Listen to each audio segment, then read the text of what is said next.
बच्चों आज हम बात करेंगे उस इंसान की जिसने पूरी साइंस की दिशा को बदल दिया, जिसने यह बताया कि वस्तु क्यों गिरती है, यह क्यों घूमते हैं, प्रकाश कैसे टूटता है, प्रकाश के कितने भाग होते हैं, प्रकाश कितने वर्णक्रम में बढ़ते हैं।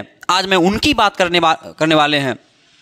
वो थे सर आइजैक न्यूटन, जिन्हें हम कहते हैं the father of modern physics, आधुनिक भौतिकी का जनक। जी हाँ प्यारे बच्चों, मैं ऐसे जीनियन व्यक्ति की बात करने जा रहा हूं आज आप सब ध्यान से सुनिएगा, बहुत ही विस्तार से हम आपको बताएंगे इसके बारे में। प्यारे बच्चों, न्यूटन सैड मतलब न्यूटन साहब जो है कहते थे, बहुत बड़े भौतिक शास्त्री ये कहते थे, if I have been seen further it's is by standing on the shoulders of giants. अगर मैंने दूसरों से ज्यादा दूर तक देखा या दूसरों से ज्यादा दूर तक मैंने देखा तो इसलिए क्योंकि मैंने महान लोगों के कंधों पर खड़े होकर के देखा है। यह वाक्य न्यूटन की ह्यूमैनिटी यानी उसके विनम्रता और इंटेलिजेंस की दोनों को दिखाता है।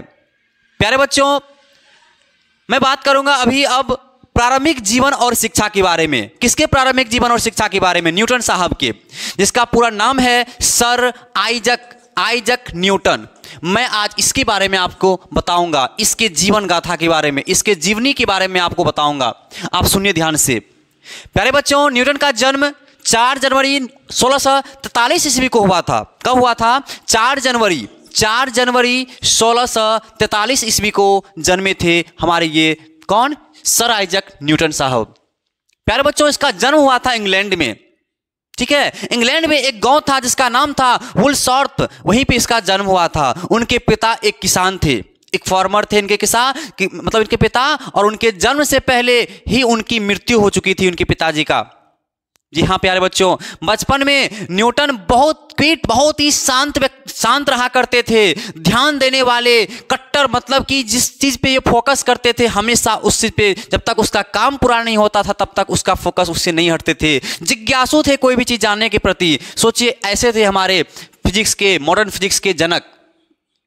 उन चीजों को खोल कर देखना पसंद था उन्हें, जो चीजें कहीं देखा, कोई भी चीजें कहीं इनको नजर आया तो सबसे पहला इनका प्रश्न था दिमाग में कि ये क्या है और क्यों है, और उनके बारे में पूरा अध्ययन करता था, स्टडी करता था। ऐसे थे हमारे न्यूटन साहब।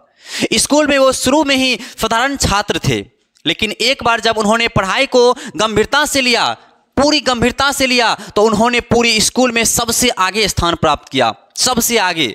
हमारे भी जीवन में कई बार ऐसी होती है स्थिति, जब हम अपने चीज़ों को ऑब्जर्व नहीं कर पाते हैं, सटीक तरीक़ा से पढ़ाई नहीं कर पाते हैं, तो हमें बहुत लगता है, अपने आप में बहुत अफसोस होता है कि अब हम और बच्चों की तुलना में आगे नहीं बढ़ सकते हैं। लेकिन अगर आप उसे दिल पर लेंगे और मेहनत करेंगे तो आप संभव है कि उन सारे बच्चों से आगे बढ़ सकते हैं। प्यारे बच्चों, बाद में उन्होंने कैम्ब्रिज विश्वविद्यालय है, वहाँ से उन्होंने अपनी पढ़ाई को पूरा किया था, जहाँ से उनकी वैज्ञानिक यात्रा का शुरुआत होता है, वहीं से उसकी साइंटिस्ट यात्रा की शुरुआत होता है। प्यारे बच्चों, इसके बाद मैं बात करूंगा आपको द एप्पल स्टोरी। जी हाँ, द एप्पल स्टोरी आपने सुना होगा, इसका स्टोरी आपने, ठीक है। हम आपको बताएंगे यहां पर द एप्पल स्टोरी और गुरुत्वाकर्षण की खोज। यहीं से एक दिन की बात है, मैं आपको बता दूं, इसकी एक कहानी है, एक छोटी सी कहानी है। न्यूटन बगीचे में बैठे थे, तभी एक सेब पेड़ से गिरा। हर कोई यह कहानी जानता है, आप भी जानते होंगे, मैं भी जानता हूं, हर कोई जानता है। लेकिन उसकी असली बात यह है, वो सेब उनके मन में एक सवाल छोड़ गया, एक ऐसा सवाल जो पूरे फिजिक्स के इतिहास को एक नई मोड़ दिया। Why did the apple fell straight down? Why not slightly off upward? सेब सीधा नीचे ही क्यों गिरा? सेब सीधा नीचे ही क्यों गिरा? तिरछा या ऊपर क्यों नहीं चला गया? ऐसे दिमाग में उनको क्वेश्चन आया। यही सवाल बना यूनिवर्सल लॉ ऑफ ग्रेविटेशन, गुरुत्वाकर्षण का सार्वत्रिक नियम, और यही है इसका आधार, और यहीं से होता है गुरुत्वाकर्षण का खोज प्यारे बच्चों, इन्हीं के द्वारा। इसके बाद आपको मैं बताऊंगा यहां पर न्यूटन्स लॉ ऑफ ग्रेविटेशन। इसका जो लॉ है, जो सार्वत्रिक नियम है, वो है क्या, मैं उसके बारे में आपको बताऊंगा यहां पर। प्यारे बच्चों, आप जानते होंगे कि गुरुत्वाकर्षण का सार्वत्रिक नियम 2 पिंडों के लिए लागू होता है, ये आप जानते होंगे। और वो 2 पिंड कौन कौन है, ये आप हमसे पूछें उससे पहले मैं आपको बता दूं कि आप कोई भी 2 पिंड हम ले सकते हैं, कोई भी 2 पिंड ब्रह्मांड का कोई भी दो पिंड लीजिए, उस दोनों पिंडों पर देखिए जो बल कार्य कर रहा है वही बल दोनों ब्रह्मांड के गुणनफल का क्या होता है प्यारे बच्चों, समानुपाती होता है, बिल्कुल समानुपाती होता है। मैं आपको कहना चाहूंगा यहां पर, तो ये हो जाएगा आपका, क्या पता है आपको, ये हो जाएगा आपका F समानुपाती। सपोज कीजिए दोनों पिंडों का मास जो है, एक का m1 है दूसरा का m2 है, तो आप वहां पे लिख सकते हैं यहां पर क्या, एक लिख सकते हैं m1 m2, यानी कि हमने क्या कहा, उनका जो आकर्षण या प्रतिकर्षण बल है वो इन दोनों के मास के गुणनफल का समानुपाती था प्यारे बच्चों।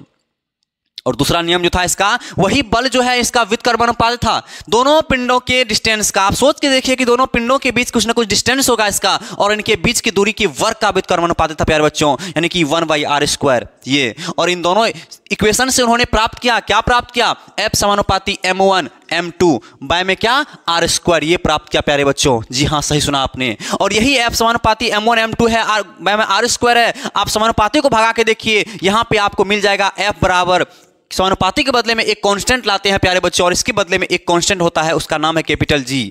बाकी के बाकी आप लिख सकते हैं m1 m2 बाय में क्या, r²। और यही है गुरुत्वाकर्षण का सार्वत्रिक नियम, यूनिवर्सल लॉ ऑफ ग्रेविटेशन।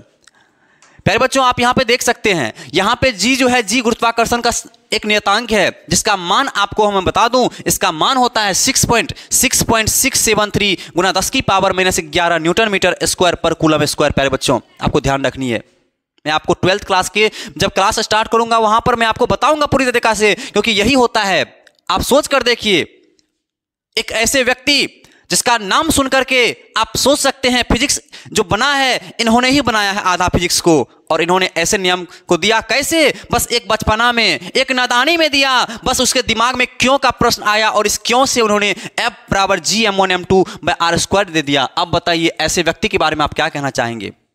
मतलब हर वस्तु, चाहे वो सेब हो या फिर एक दूसरे को, मतलब आप समझ सकते हैं, हर वस्तु चाहे वो सेब हो या ग्रह एक दूसरे को आकर्षित करता है।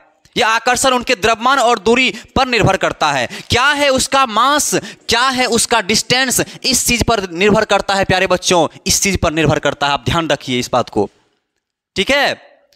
यही कारण है कि अर्थ जो है, सन जो है, इसके चारों ओर घूमती है। अर्थ है ना, सन के चारों ओर घूमती है, और चंद्रमा जो है वो कहां घूमती है बताइए, पृथ्वी के चारों ओर। क्योंकि आपको पता है जितने भी ग्रह है सारे के सारे घूमते हैं किसके चारों ओर, आप समझ के देखिए, सारे ग्रह सूर्य के चारों ओर परिक्रमा करते हैं, और जो उपग्रह होते हैं जिस ग्रह का, वो अपने ही ग्रह का परिक्रमा करते हैं। प्यारे बच्चों आपको ध्यान रखना है बातें। मतलब न्यूटन साहब का एक मोटिवेशन, एक प्रेरणा था।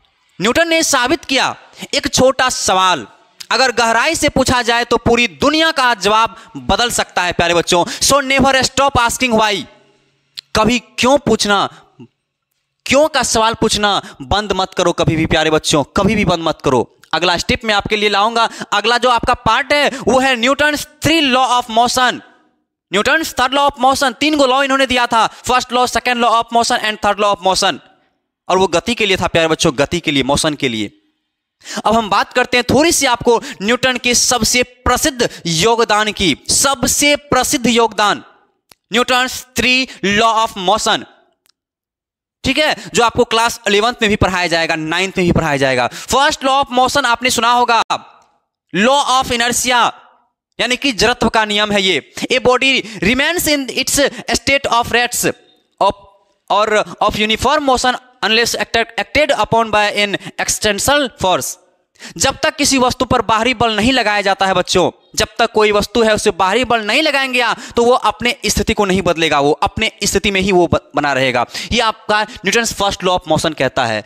फॉर एग्जाम्पल आपको ले चलते हैं, तो एक चलती हुई कोई अचानक बस है, रुक पड़ा, अचानक रुक पड़ा, तो बताइए आप यात्री किधर की ओर झुकेगा, आगे की ओर झटका देता है वो, या इनर्शिया है, यही इनर्शिया है। आपको पता है there are 3 types of inertia, inertia 3 प्रकार के होते हैं, 3 प्रकार के होते हैं। एक होता है विराम जड़त्व, एक होता है गति जड़त्व, एक होता है दिशा जड़त्व, जो कि आपको जब स्टार्ट करेंगे क्लास तो पूरी डीपली में जाके आपको समझाएंगे वहां पर।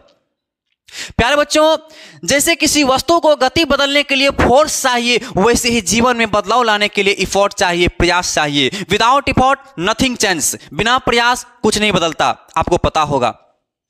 इसके बाद प्यारे बच्चों सेकेंड लॉ ऑफ मोशन है law of force and acceleration. दूसरा नियम बल और त्वरण का नियम है, आप जानते होंगे अगर आप पढ़े होंगे तो प्यारे बच्चों। दूसरा नियम है इसका कि the rate of the change of momentum is directly proportional to the applied force.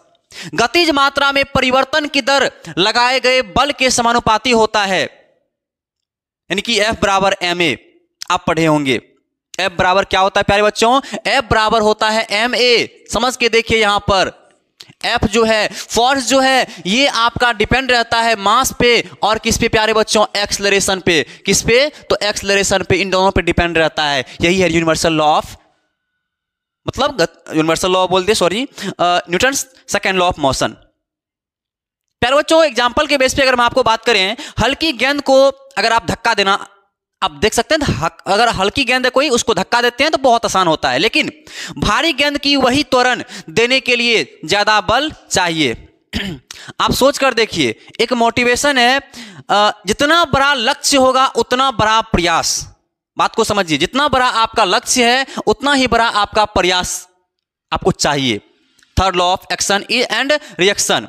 तीसरा नियम क्रिया और प्रतिक्रिया के लिए है। For every action there is equal and opposite reaction. हर क्रिया के बराबर और विपरीत प्रतिक्रिया होती है।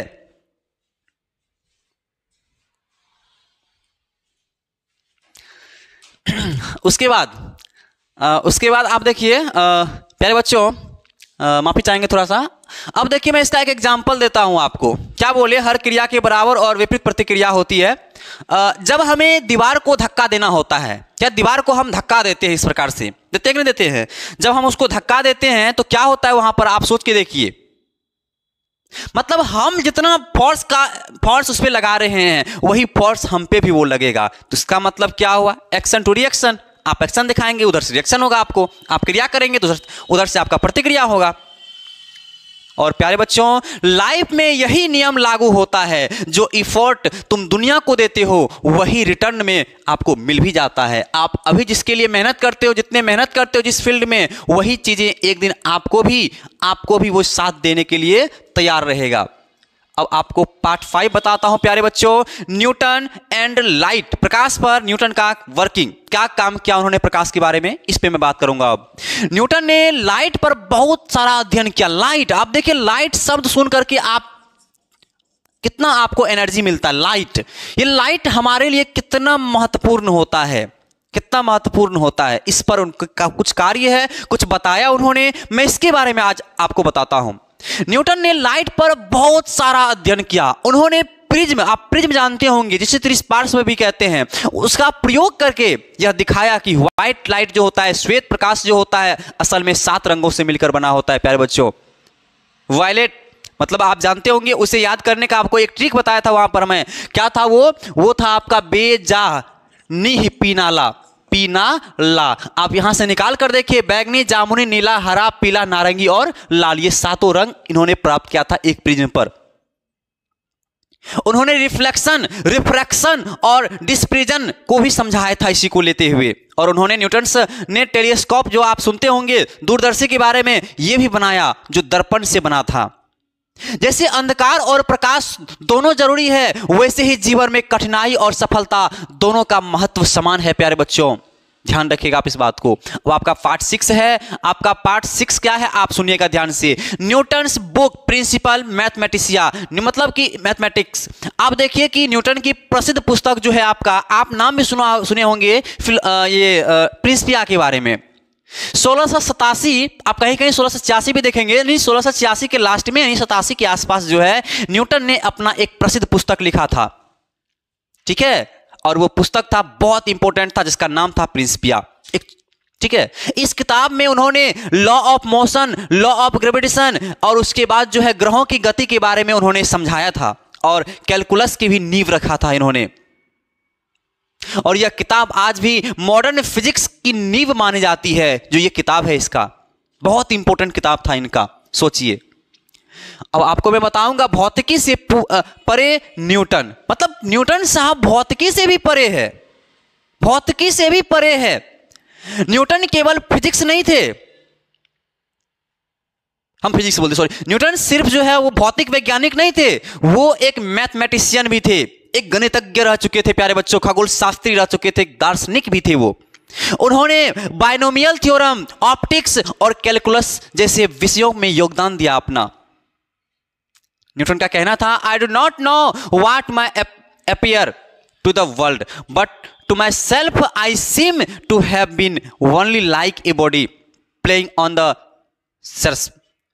मुझे नहीं पता कि मैं दुनिया को कैसे लगता हूं, मुझे नहीं पता कि मैं दुनिया को कैसे लगता हूं, लेकिन खुद को मैं उस बच्चों जैसा समझता हूं, मैं उस बच्चों जैसा समझता हूं। ऐसा सोच रखते थे वो, ऐसा वो बोला करते थे। जो समुद्र तट पर खेल रहा है बच्चा और रेत से मोती खोज रहा है, मैं उस बच्चा के जैसा हूं, ये सोच रखते थे हमारे सर आइजैक न्यूटन साहब। यह उनके हम्बल नेचर यानी कि विनम्र स्वभाव और एंडलेस क्यूरियोसिटी यानी कि अनंत जिज्ञासा को दर्शाता है उनकी, ठीक है।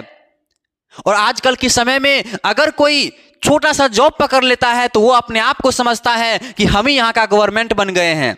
आप समाज में देखते होंगे ऐसा, लेकिन सोच के देखिए, एक न्यूटन जो कि सिर्फ वो एक फिजिसिस्ट नहीं थे, भौतिक शास्त्री नहीं थे, एक मैथमेटिशियन भी थे, खगोल शास्त्र का भी ध्यान रखते थे। अब बताइए, एक ऐसा वैज्ञानिक, एक ऐसा मनुष्य, एक ऐसा जीव जो अपने आप को एक बच्चा से तुलना करता है। आप सोच के देखिए कि उसका संस्कार, उसका जो जीवन में जो भी प्राप्त किया था, अर्जित किया था, वो कितना विशाल रहा होगा, कितना बड़ा रहा होगा। अब मैं बात करूंगा प्यारे बच्चों उसके अंतिम गाथा का, अंतिम जीवन का, यानी कि उनकी विरासत का। आप सुनिएगा ध्यान से। न्यूटन को उनके योगदान के लिए सर की उपाधि दी गई, सर, SIR, सर। आप सोच के देखिए, SIR, सर। अगर आपको कोई सर नाम से संबोधित करते हैं तो आपको कितना गौरवान्वित महसूस होता है, ठीक है। न्यूटन साहब को सर की उपाधि दिया गया था। उन्हें रॉयल सोसाइटी ऑफ लंदन यानी कि वहां पे जो है उसको प्रेसिडेंट के रूप में कार्य किया, प्रेसिडेंट के रूप में कार्य किया प्यारे बच्चों। और 31 मार्च 1727 को उनका अंतिम संस्कार हुआ, यानी कि उनका निधन हुआ। प्यारे बच्चों, जो आज भी जो हम फिजिक्स की बात करते हैं, जो भी फिजिक्स में पढ़ते हैं, मॉडर्न फिजिक्स खास करके, एक क्लासिकल फिजिक्स भी है जिसको हमारे आइंस्टीन साहब ने लिखा है, लेकिन हम बात करते हैं मॉडर्न फिजिक्स की तो सबसे पहले जो नाम याद आता है, सबसे ऊपर जो नाम याद आता है वो है सर आइजैक न्यूटन। प्यारे बच्चों, मैं आपको एक प्रेरणादायक समापन करके मैं आपको बताता हूं।